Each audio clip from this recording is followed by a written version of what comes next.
Welcome back. I'm Felix, and I think I'm gonna start off with talking about working out. This week, today is Saturday. Uh, I got my workout in for Monday, Tuesday, Wednesday. Wednesday, I did the treadmill for the first time in a long time after I hurt my lower back and hip, and it didn't hurt. I was able to do 6 minutes. Technically, I could do 7. I felt like I could go longer, but I didn't want to push it just yet. And then, so I waited till Friday to try again, and the same thing, it didn't hurt, and it felt like I could go longer. So I may push and try to go to 8 minutes on incline 5. Because what I did for Wednesday and Friday is I went incline 5, 2.3 for the speed for 6 minutes, and then down to 0, and speed went down to 2, and just for 1 minute walked like a cool down thing. So I'm going to try to push it to 8, add 2 minutes to it and see what it feels like. But basically what I'm going to do is I'm going to do my workout, upper and lower body. Then I'm going to go do that. Now Friday, I will admit I didn't do my full leg workout, mainly because I'll drink a protein shake before I go. And sometimes I got to go to the bathroom after I drink it. So I'll wait a while before I drink. I'll wait at least at max an hour, maybe an hour and a half. It depends, because I'll wait, then I'll go hit the bathroom, then I'll wait a half hour, and then I'll take off. Well, I did that. Everything was good. Got to the gym, was doing my upper body. Upper body was going good. Got 2 arms. Stomach started growling, making some noise. And it felt like I had gas, and I was like, I can't break wind, because once I start, I may not be able to stop. So I made my way to legs. I was like, let me just do leg curls and leg extensions, and then I'll do the squat. All the machines for leg curls and leg extensions were taken. I was like, screw this. Well, except for the one where you lay down on your stomach. I was like, I bet I'm not doing that one. So I did leg squats, did 3 sets of leg squats, 3 sets of calf raises on it. Then I was like, I'm still going to do the treadmill. Did the treadmill, and it was easy. Wasn't as winded as I thought I'd be, but I was able to do it. So come Monday, I'm going to do it again and see if I can keep doing the treadmill, get that cardio up. So that is going good. And also with weight loss, I was noticing a lot of people are hating on people who used Ozempic. It's like, why are you hating on them? It's like, the only thing I can come up with, the people hating are hating because they can't use it. That's like the same idiots who stopped the student loan forgiveness. Well, I had to pay mine off, so you do too. It's like, that's stupid. And these people who are against reparations, like it's a bad, so you're going to turn down free money? You're a moron. But yeah, every time I see people against something, and then I look into it, it's like, you're just being stupid. Why would you be against that? Now, Ozempic's not for me. It's not something I want to do, because I believe this is when it's like a shot you got to do, and I don't like needles to begin with. If it was a pill, I might consider it, but also I've heard some negative side effects on it, so I think I'll wait and see what happens to those people with the negative side effects, because with my luck, I'll have every single negative side effect. But I want to do it through working out and eating right, because really it's a life-changing event when you do this stuff like this, when you lose the weight. Because if you don't change your eating habits or change your mentality, you'll go right back to being fat. So that's why I want to do it this way. Do I think there's more of an advantage doing it this way? Yes.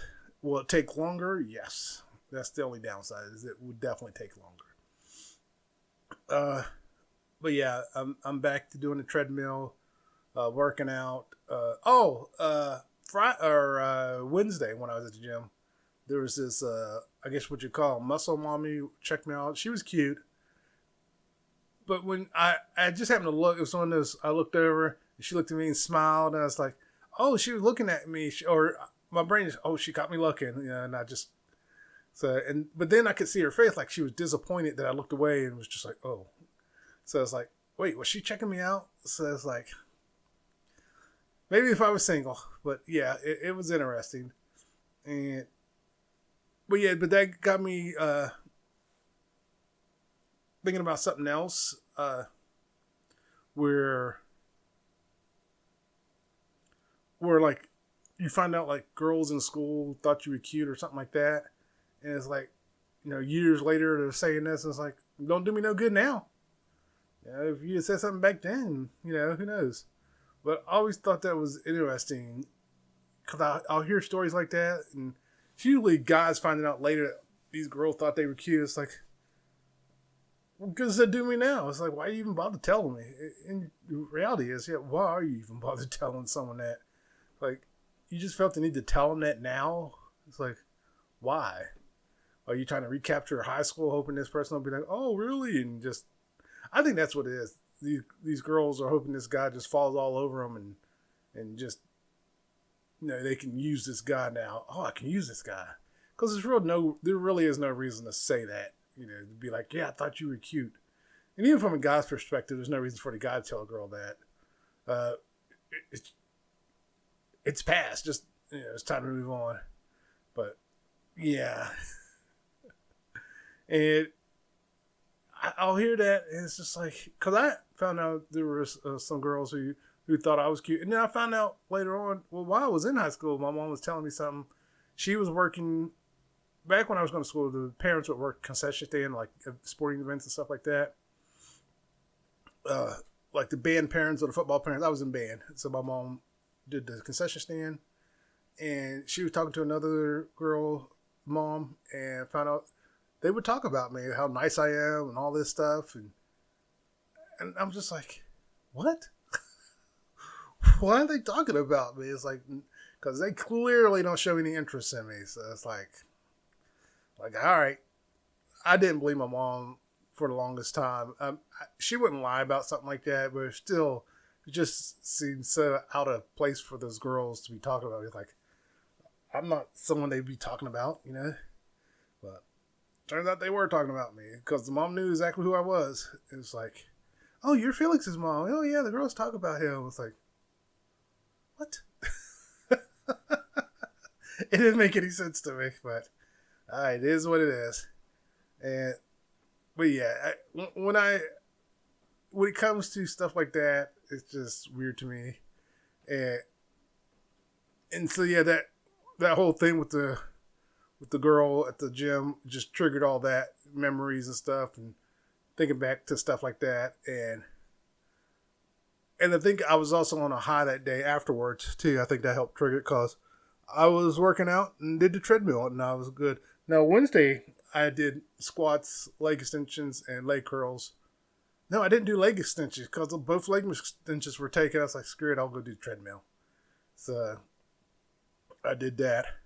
I don't know if I'm going to go back to doing the what I call the scissors workout, because I still have a twinge every now and again in my hips, and that messes with that. So I may purposely not do those for a while.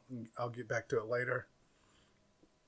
But so far everything's going good. So I'm just staying positive, and oh yeah, I post about my work on TikTok and YouTube Shorts, and I guess TikTok's going away again. So see how long that ban lasts this time. But as for where I post, I don't really see people using YouTube Shorts the way I do, just posting stuff. And I've been doing that for a while now, and I'm just going to keep doing that. I might start posting some different things, like I'm going to make a audiobook. Like I'm going excuse me. I'm going to make a 2-minute, 59-second video audio recording of my book, and post it. I'll probably just do it from the beginning and just let it go for 2 minutes and change, and then post it. But yeah, I might just pick each chapter, beginning of each chapter, and post it. But I wanted to do at least 5 recordings and post them. Have it set to post each day for 5 days, and see how that works. And I'll post a link to where to buy my book. I'm trying to get into advertising my stuff. And I always leave links in the description about my book. So I have 2 books. I'll post pictures of them. A Dad's Journey Through Space to Hell and Back and Intelligent Life. I need to work on my 3rd book. I haven't figured out which one. I wanted to do a murder mystery, but I'm kind of leaning to I might be a sci-fi writer. I still might try the murder mystery just to get it out the way. Because originally it was going to be sci-fi related, but now I think I'm going to get away from that for the murder mystery and just see if I can write a good one. But I don't want to make it obvious, like certain things. I wanted to. I'm not trying to do like twist. Here's a twist.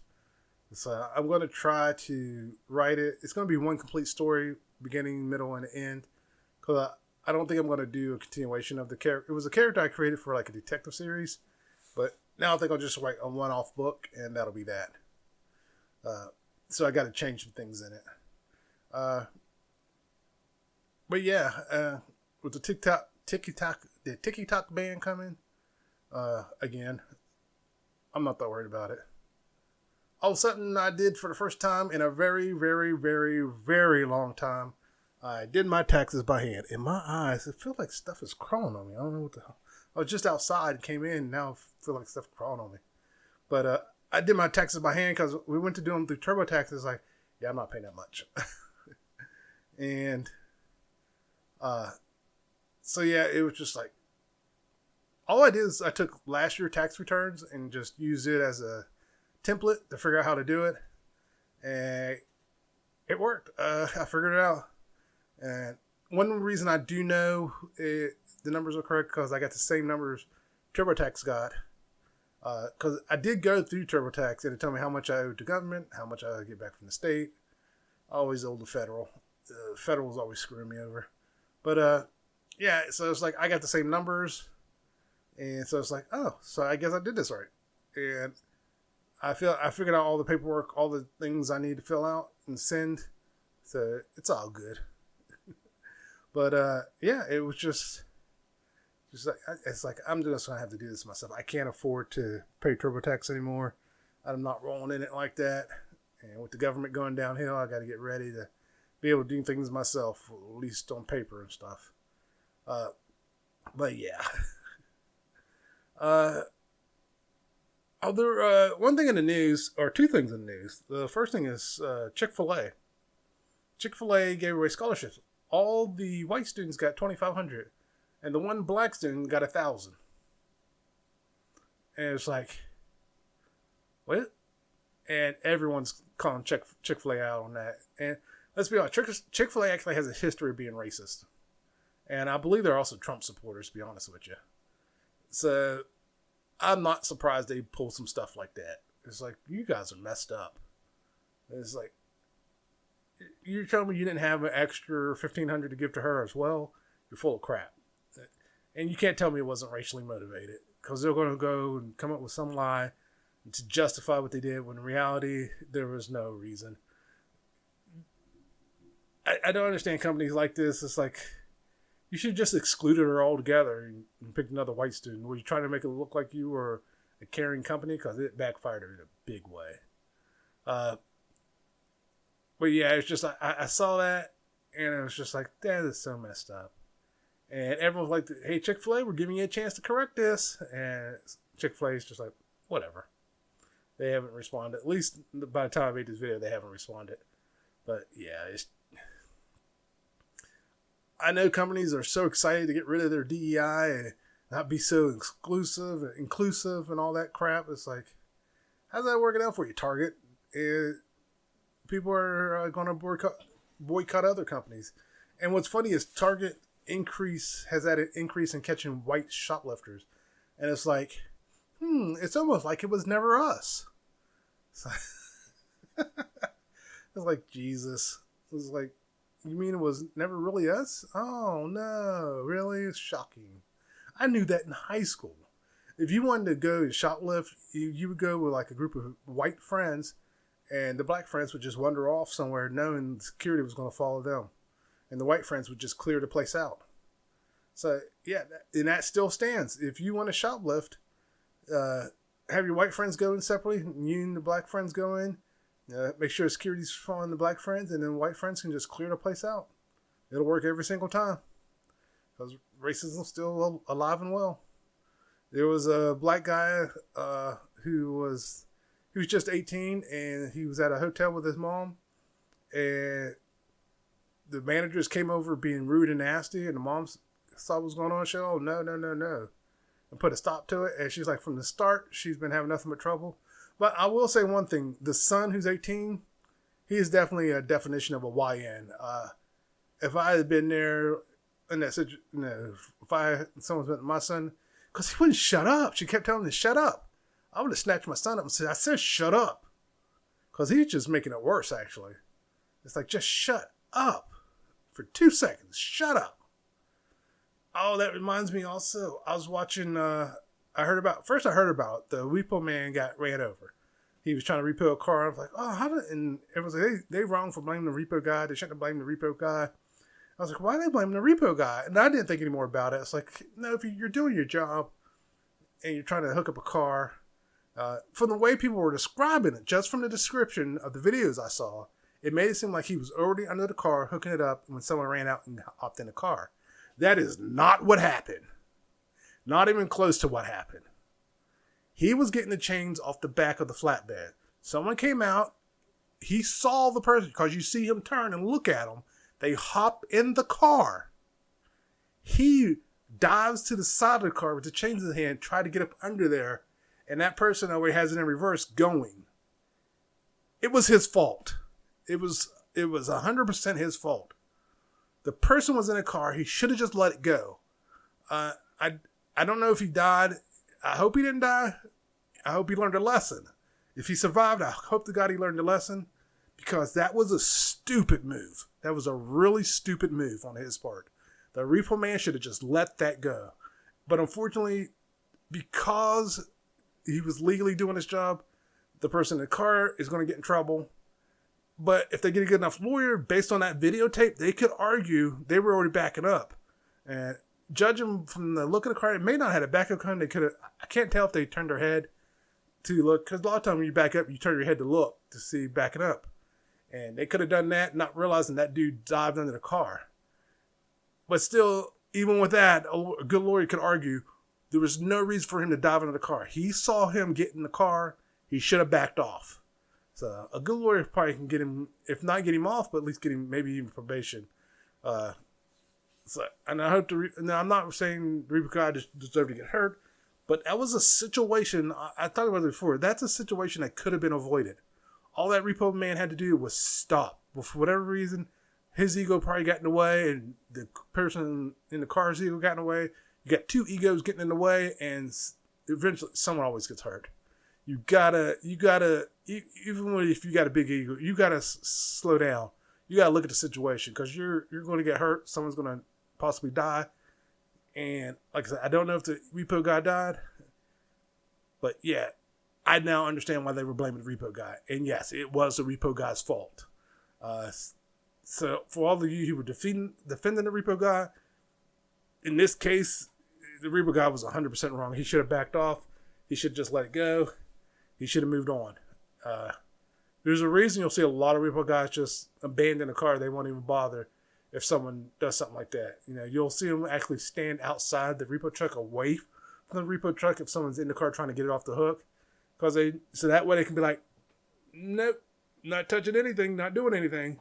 So for legal reasons, and that guy should have just backed off, but he didn't, and he got hurt. So yeah, so that was an avoidable situation, and he chose not to avoid the situation and got hurt. Like I said, hopefully he survived, and that's all that happened to him. So he learned a valuable lesson. But yeah, that was it cuts off as soon as you see the car backing up, because his head is literally right under the tire, the front tire, and the car goes into reverse. And it's like, you should have just not done that. I don't know if he thought he could dive in there faster than the guy get in reverse. But the guy was already in the car before he dove under the car. So that's why I say the repo guy was 100% wrong. Yeah. A life lesson. Don't do stuff like that. And another life lesson that I thought was weird. They're talking about Blake Lively's in a feud with Joanna Gaines, that home remodel person. Now, I've heard a few things about Joanna Gaines too, but I didn't think those two ran the same circle. Apparently they do. So it's like, that's an odd two people to be feuding. But yeah, I've heard some things about Joanna and her husband, Chip. But those two do manage to stay out of the limelight or out of the tabloids for the most part. But honestly, if something did come out about those two, I wouldn't be too surprised. I don't know why. It's just something about them. If something came out and they were like, yep, they're actually narcissists or something like that, I would not be surprised. And Ryan Reynolds is, whether he wants to admit it or not, his career is going to get hurt by Blake Lively. He might want to be like, yo, sweetie, reel it in. You're hurting us. But he's got money, so he's probably not worried about it. So he's definitely been making all the right moves with his money. So, Mint Mobile and all these other companies. And I think he sold his liquor company. And he didn't sell it cheap. And I think he actually technically sold Mint Mobile too. I think he's still like a shareholder or something in it, but he sold it. So he's making money. So he's making all the right money moves. So when I came across it, it was like, I was just scrolling through Yahoo News and it says, Blake Lively in a feud with Joanna Gaines. And I just kept scrolling and I was like, wait a minute. Now I scroll back like, Joanna Gaines? Isn't that the fixer-upper person? The home interior stuff? It's like, that is a weird combination. Two people to be in a feud. But, yeah. All right, let's talk about relationships. That's not a bad transition when you think about it. Obviously, Blake Lively has poor relationships with people. But, yeah, there was the first thing that got me going with relationships for this podcast was, oh my God, I never forgot where I was going. My brain just shut down. I had to pause for a moment to have a sneezing fit, and now my brain is not working. Oh,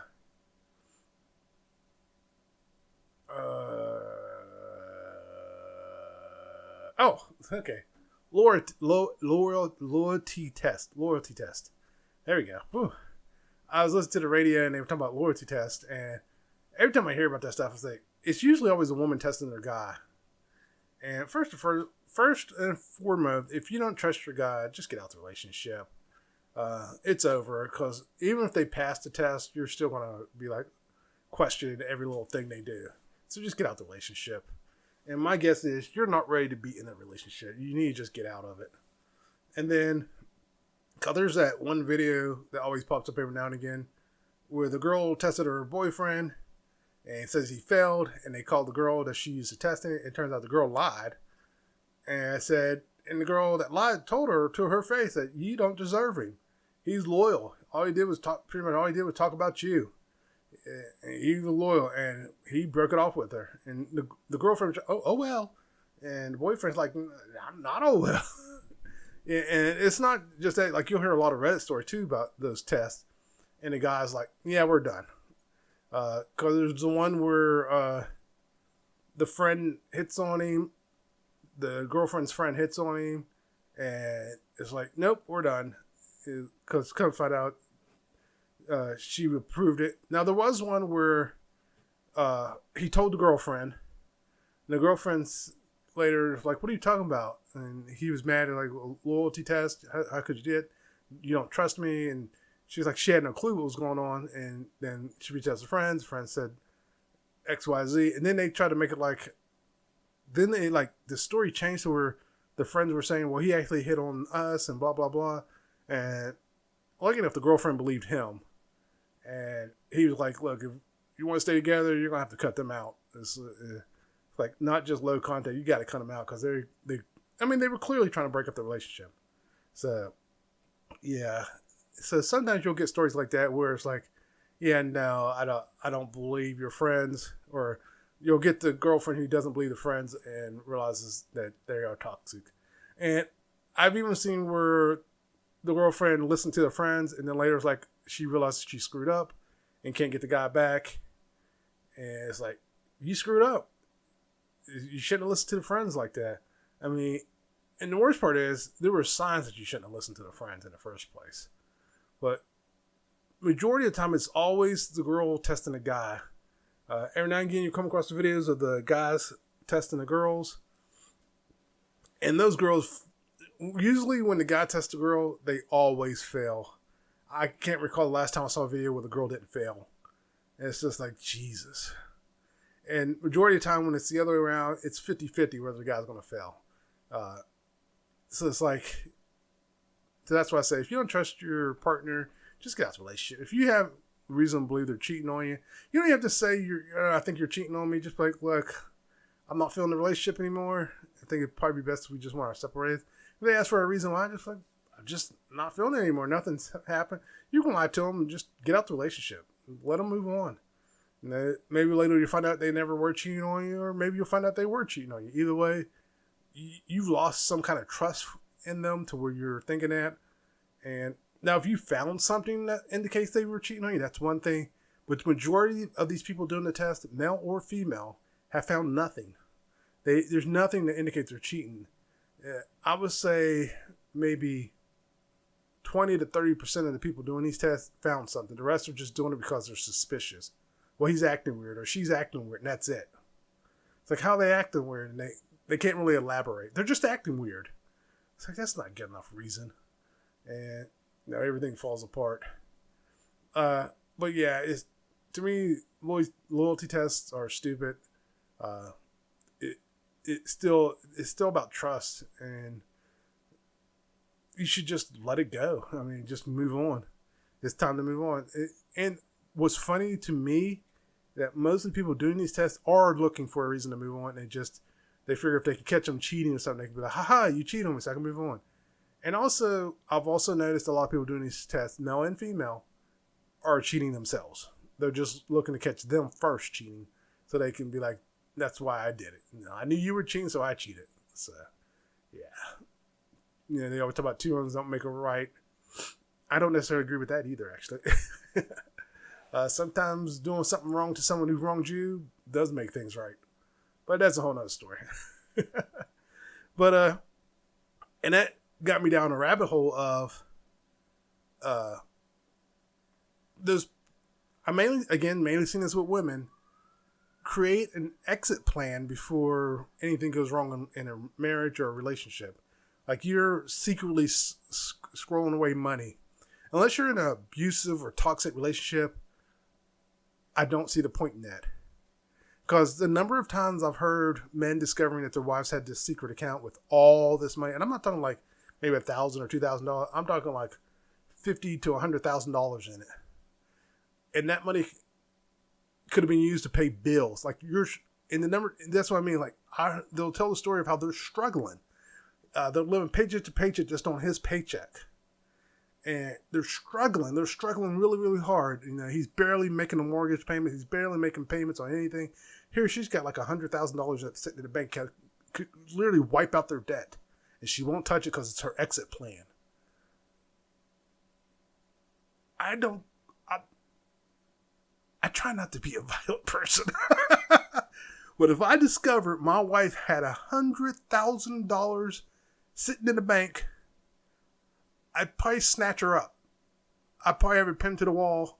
I'm not condoning violence, but I won't say I'm against violence, because sometimes that's the only answer, but I might snap. I might have to tell her, you need to run. You need to just run. Because I'm going to snap. I've been busting my ass trying to make bills and pay them and stuff. And here you got $100,000 sitting in the bank. Yeah, I'm taking that money in divorce. And a lot of times that's what happens in these divorces. That they discover this money and the husband ends up getting it. They manage to get their hands on it. And it's like, because they're pointing out, like, you were living in debt and you purposely kept this money to yourself because it's your exit strategy. Like, it reminded me of one Reddit story where the guy found this out. He still filed for divorce. The woman was like, I'm sorry. You can have the money. He's like, nah. Because his whole thought of it was, you were planning on this marriage failing. So, and to him, it explained a whole lot to him as well. Because he knew there should be more money. He just didn't understand what was going on. And that's where the extra money was going. It was going into this account that she set up. And she set up because of her mom. And later, come find out the mom was happy that they got divorced because the mom was bitter and all this stuff. And basically, the wife's mom sabotaged the marriage. And the wife let it happen. As I was saying, unless you're in an abusive relationship, a toxic relationship, or, don't do that. Especially if you're struggling. I don't understand that. If you're struggling and you see your husband or your man or your spouse struggling to make ends meet and your only thought is, well, at least I got my exit plan. You're the bad guy. And you just created a supervillain. That's what happened. Or like in Batman, you created Batman, pretty much, because you did that crap. And then you don't understand why other people are mad at you. And the worst part is, the woman will have other women who support her in the sense that they're like, yeah, protect yourself, girl, do this, go on, yeah. Not realizing if she hadn't done that, they'd still be married. Because in that red story, he did everything. He was there for her. He did everything. And even people who read the story were just like, yeah, she's the asshole. And I think she was the one that posted it. And it's just like, you screwed up. You saw your man struggling, and you decided to keep him struggling, even though you had all this money. It would have been different if she had gone, hey, I've been squirreling away this money for a rainy day. I think now's the time to use it and just pay it. And if he still gets mad, be like, hey, we can add your name to the account, give you access to it, but I was just setting this money aside for a rainy day. I mean, she could even be lying. Just don't tell me it's the X plan. Don't lie about it. Or lie about it and just be like, it was for a rainy day in case you lost your job or something like that. That's why I was hesitant to touch it. I was scared to touch it, just in case you lost your job. So yeah, I just don't get doing exit plans like that. If you see your spouse struggling and you still don't think to tap into that money, there's something wrong with you. And why are you planning ahead like that? Why did you get married in the first place if you're already making an exit plan? And I hate that your money is my money and my money is my money mentality. And there's a lot of women who have that mentality. Well, I won't say a lot. Well, yeah, there is a lot. Because if you're taking into account how many women there are on the planet, I would say, now when I say a lot, I would say it probably represents single digit percentage wise, probably maybe like 5. I even say 8% of women versus, 100% of women. So, yeah, well, again, social media, the internet and all that stuff makes you think there's a lot of them. But in reality, there isn't that many who's actually doing it. But I do like the fact that a lot of females are now pushing back against that all men are predators crap. It's like, yeah, not all men are predators. First and foremost, that's a horrible way to live, that you're thinking every guy's going to hurt you. So that means you think your dad's going to do something to you. And you can't go, oh, no, I don't think my dad will. You just destroyed your own argument. Not all men are predators. It's a stupid ideology, and it needs to die. And I said this in the last podcast, that the real reason guys aren't dating you, or the reason you keep dating, well, it's sex driven. So the reason guys aren't dating you is because they realize, yeah, you might be attractive physically, but your personality, you overall, is ugly. And they realize they can still get someone who's attractive and has a good personality. They now realize they have more choices. And if you think all guys are predators, why? What happened to you to make you think that? And if nothing's happened to you, it's still, nothing's happened to you. Nothing's happened to any of your friends. So why have you adopted this mentality? And then for some of them, you'll discover they did that because their boyfriend broke up with them because they cheated. And I'm not joking about that. Because men are no good. It's like, no, you just have poor taste in men, or you're not a very good person to begin with. And you're dating a good guy, and that guy discovers you're a horrible person, and it's like, I'm getting out of here. So, yeah. So, yeah, back to the exit strategy, though. It's like, for me, it's a bad idea. Because what's interesting, though, if you hear about a guy doing that, they think the guy's horrible. He shouldn't do that. How dare you? A woman doing it, it's an excellent idea. It's like, come on. You can't have it both ways.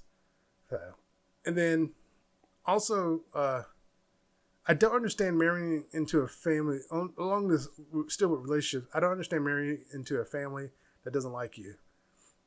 And this one is 50-50. I hear men and women doing this. And gay and straight, too. And interracial as well. All the above. I'll hear human beings doing this. And it's like, why are you marrying into that family? Let's start off with racist reason. Let's say you're marrying to family A. You're marrying into a family that is known racist, and they don't even have to be white, because they're, depending on the country, you can be racist in other countries for other reasons. The point is, you can be the most decent human being, but I don't understand why you're marrying. It's like, well, I'm marrying them, not the family. No, you're marrying into this family. Why are you marrying into this family? And then you discover the husband or the wife or whoever won't defend you against this family. Oh, they're just joking. That's just how they are. You'll get used to it. And I hear that so often. It's like, yeah, you need to run. Now, in some cases, I'll hear these stories where the spouse did stand up and say, well, I got to cut ties with you. But my thing is, why didn't the spouse see it in the first place? I know people put blinders on, but to get to the situation where you have to defend your spouse and be like, I'm cutting ties with my family, they were always like this. You just chose not to see it. And you thought they would just get over it, and you were wrong. But yeah, and a lot of times, too, you'll hear the story like, well, they were a little against us at the beginning. And it's like, what? No, you should not have married into that family. You should have just called it quits and, tell them, be like, I love you, but I can't marry into your family, and moved on. Too many times, those marriages end in divorce because the spouse with the racist family is not cutting off that family. They're just used to it. And they think you'll get used to it too. And no. And are you going to put your kids through that? Let them be around those people? No, you're not. Not if you're a good parent. You're not going to do that. And in some cases, let's say it's not even about race. Let's say you're gay. And your family's okay with you being gay. Notice what I said there. They're okay with you being gay, but they actually don't want to be around your gay boyfriend or girlfriend. They don't want to be around your significant other. And they think that person is going to burn in hell. Or they're just super homophobic, or they're afraid that, that if you're a guy, they think your guy boyfriend is going to do something to one of the kids or something. And it's like, God, how are you okay? Basically, they're not okay with you being gay is what it comes down to. And then there's always that extreme mama's boy. Like, I'm a mama's boy, but I'm not an extreme mama's boy. My mom knows I have boundaries, and she knows I'm not afraid to defend my boundaries. I cut my father off.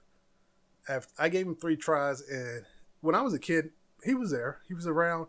He was a good father. But as I got older, you could feel it. There was a tension building. And then when I became a full-grown adult, we had 3 interactions to where it was just like, I can't have you in my life no more. And I had to cut him out. He's since passed away, and I have no regrets with it. My sister was worried I would, but one of the things I did is I started viewing him as someone who had already passed away. And for me, he did pass away a long time ago, because the father I grew up with is not the father I had in the end. I don't know who that man was in the end. He changed around me. He was not my father anymore. And I was going through stuff, and I actually got pissed off beyond belief when I discovered he was acting like a father to full-grown other men, but couldn't act like a father to his son. So, because there were some I guess, a little bit of regret. It's like I wish we had a better relationship as adults, but it didn't happen. Then I saw that, and I was so mad.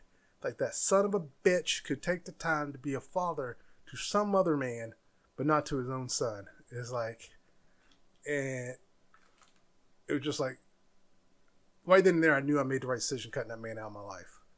So it's like, okay, fine. You know, because what I did for me was because he's been kind of my life for decades. Because my daughter's going to be 18, so it's, over a decade.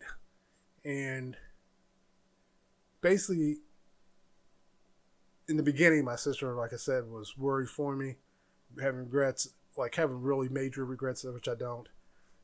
What I did for me is I mourned him already. I had already mourned him. Like I said, my father died that day. Hello? No. So I'm done what I had to do. I definitely needed to check my energy drinks. Oh, let me finish what I'm doing. Okay. Should I start my drink or not? What? Should I start my energy drink or not yet? Oh, yeah, go ahead and drink it. Okay. Bye.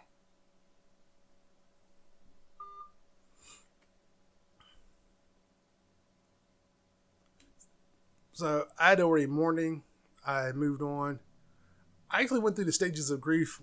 I forced myself to go through the stages of grief early on because I knew I'm the type of person, in a way, you can almost say I can almost predict how things are going to work out far in advance. I wish I was better at it in the sense that I could make money off of it, figure out how to do that stuff.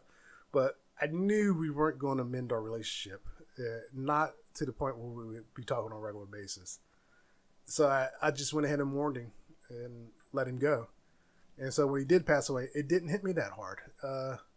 I did cry for a little bit. I cried, honestly, I cried not even for a full minute. It was just like, my father's dead. And it was almost like, if anyone's ever watched House, at the end of an episode of House, he finally comes to terms with my father's dead. And that's kind of how it was for me. There were some tears, but then all of a sudden it was just like, I can't explain it. Like, I was sad, and all of a sudden when I cried, it was just like, I was like, oh, I'm over it. Okay, let's move on. I hate to say it was like that, but it was. And then as I was going through his stuff later on, you know, I wasn't sad he was dead. I was mad while he was alive, he couldn't be a father to me. And that pissed me off. And it's like, so yeah. So for me, as an extreme, when I see these extreme mama's boys, it's like, what did your mama do to you? Because lucky for me, my mom didn't do any of that crap. My mom was a sensible woman, you know, head on her shoulders, working her job. You know, she wasn't out there working the street or any of that crap. And I want to argue also that you have this slew of single moms on the internet who make single moms look bad. And I honestly wish I could smack some of these single moms, because like, you make single moms look bad. And especially the ones who are raising these hellions and then blame all men. It's like, you raised that boy to act like this. You taught that boy it was okay to disrespect women. You taught that boy it was okay to do all the things that were done to you. You taught that boy it was okay. All those things were okay that were done to you, that he could go and do it to other girls. You taught him that. And I love the fact that there are more women arguing that, how come we don't have this issue with single fathers when they raise boys? And it's like, it's less likely to happen with single fathers than single mothers. But again, those single parents online only represent a small percentage. There are good single fathers and good single mothers. And unfortunately, the single moms who get online are the bad ones. The good ones are busy taking care of their family. They don't have time to hop online right now. So that's why we see all the bad ones. So to the really good single mothers, good job. To the bad ones, shut up. For the love of God, just shut up. And if you're offended by that, you're a bad single mother. That's how that comes. That's how that boils down. Every time I hear about someone being offended by something someone said, like they say, oh yeah, when girls do this, and if you get offended by that, it's probably because you've done that. So, and if you're a guy who gets offended by when someone says something like all men are oh, I just put myself in there, didn't I? All men are potential predators. I think the same thing is like,